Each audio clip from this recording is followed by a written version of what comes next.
तो कहते हैं कि गुरु मच्छिंद्रनाथ को वो ब्राह्मणी उस गोबर के ढेर पे कूड़े के ढेर पे लगी। अब एक बार बतावे कि गुरु मच्छिंद्रनाथ उस गोबर का ढेर का चक्कर काटा और आवाज लगाते हैं। इस भजन के बाद में सुनिए गुरु मच्छिंद्रनाथ जी क्या कहते हैं। अरे न्यू कवे मच्छिंद्रनाथ, अरे न्यू कवे मच्छिंद्रनाथ चेले बोल बोल रे। अरे न्यू कवे मच्छिंद्रनाथ चेले बोल बोल रे। अरे न्यू कवे मच्छिंद्रनाथ चेला बोल बोल रे।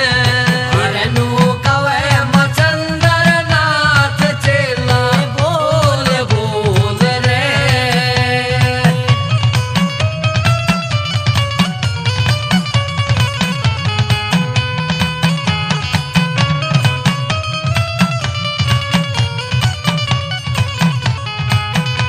बबूती देई थी मिसराणी ने, बबूती देई थी मिसराणी ने, झूठी करे व गुरुबाणी ने, झूठी करे व गुरुबाणी ने।